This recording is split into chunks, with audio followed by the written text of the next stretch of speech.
Thanks for the Catalyst team for putting this series together and inviting me to talk about some of the insights that I've had from my research. Great to see you all here. Thank you for being here. The focus of my presentation is going to be a bit more phenomenon driven, discussing some macro trends on entrepreneurship and social impact, link it to the practice of social enterprise, and then highlight some research directions from there. As Debbie mentioned in the introduction, I am one of the co-authors of the annual Global Entrepreneurship Monitor report, which tracks entrepreneurial trends and attitudes globally. And in the last couple of years, we have been asking these entrepreneurs about their steps they have taken towards social impact and environmental impact. And in the next slide, you will see the trends that we have observed around this. One key trend is that it's the established business owners, which are the entrepreneurs that have, let's say, paid salaries for more than 42 months. They, on average, have taken more efforts towards maximizing social impact compared to the more early stage entrepreneurs. Largely a trend that we will resonate with, given the fact that early stage entrepreneurs have more resource crunches and are fighting for survival. There are a few exceptions to this larger trend, particularly within Europe, where we see countries like Sweden, Spain, Hungary, and Estonia, as you can see in the graph, with a greater proportion of early stage entrepreneurs claiming to have taken steps towards maximizing social impact than the established owners. When you look at the trend in the next slide, you will see that when it comes to environmental impact, the macro trend that we observe is that relatively more entrepreneurs are actually taking measures towards minimizing environmental impact than maximizing social impact.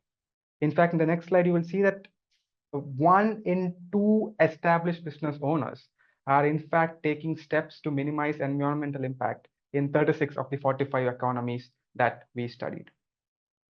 The next trend that we see is that globally, female early stage entrepreneurial activity is now catching up with males, with countries like Thailand, Colombia, and Ecuador, where this female entrepreneurship activity has in fact surpassed the male early stage entrepreneurial activity. That is quite a good catch up when it comes to the SDG 5 gender equality. However, when you see the trend in the next slide, which is that this catching up that we see in terms of the early stage activity is not yet getting reflected into established businesses. Or in other words, female ventures are not growing at pace with the male venturing. For instance, in countries like South Korea and India, there is nearly a 10 percentage point gap between the male and the female established established business ownership activity. This is a cause for introspection and need for further attention. Delving deep into why this might be happening, in the next slide, you will see that part of the reason might be with the fear of failure being higher among women compared to that of men. So need for attention around entrepreneurial mindset, confidence building, all of that to create the support structures for women to overcome the fear of failure. We also observed in the next slide that there is a lot more entrepreneurs who are actually acting on maximizing the social impact or minimizing the environmental impact than them claiming to be aware of the UN SDGs in the first place. So this suggests that while there is the awareness on the SDGs being patchy among entrepreneurs, a lot more entrepreneurs are actually on ground working out towards maximizing social impact and minimizing the environmental impact, which is what we want to happen at the end of the day. More than the stat that you see in the graph, what really stuck with me is what we observed on the ground from an experience that we had in Madhya Pradesh in India, which is the image that you see in the next slide, where we are working with these indigenous communities on an entrepreneurship training project. And one of these sessions, we were talking about costing and financial literacy. And then a young women entrepreneur from the group, which is an indigenous community, stands up and asks us, what does all this mean for my friends near me and then the trees behind me? We were like, that's an out of syllabus question, because we were thinking more about costing questions to be the questions to be posed to us. When we delve deep into why this question came, that's when we realized that this stems from the unique cultural practices that they have, such as in every week, they had to spend 1 hour at least volunteering for another family in the community every week.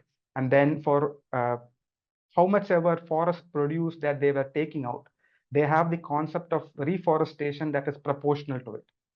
Multiple such instances began getting discussed, which in our terminology will be categorized as maximizing social impact and minimizing environmental impact. But for them, it was driven by cultural practices and indigenous traditions. Building on this anecdote, in the next slide, I have a few larger research trends that I was picking up for the future. One, resonating very much with what Sophie said earlier, one trend is at the intersection of social entrepreneurship with indigenous communities and place. For example, the picture that you see on the right is from a social venture that works in the Himalayan region, and they have now started doing astrotourism. And what you see in the image is the Milky Way that I saw in one of my recent visits to their effort. Another research strand that I see very promising is the intersection between social entrepreneurship and emerging digital technologies, such as open source digital platforms for e-commerce, which is the image that you see first, which is from a fishing community in rural India, where a startup called eSamuda is building these open source based digital platforms for fishing communities to have greater ownership and agency over their resources, as well as data ownership being locally held. The third research strand that I see is the intersection between social entrepreneurship with culture and faith. This is not a trend that I've seen discussed in much depth within the literature, though we now have efforts like LIFE, which is coincidentally also one of the partners for this event, which are looking at the intersection between faith and entrepreneurship, because in a lot of the global south, culture, faith, and entrepreneurship tends to be extremely intertwined. And the example that I have here is from Varanasi in India, where there is a venture called Beggars Corporation that works with beggars on the streets, converting them into entrepreneurs. And one of the service offerings that they have is linked to managing the logistics of working with the local temple, which is quite famous globally, which is the Kashi Vishwanath temple. So we see such interesting intersections between social entrepreneurship with community, emerging digital tech, and culture/faith. And these are the three future research trends that I see of potential from whatever I was observing. Thank you so much. That's the end of my presentation.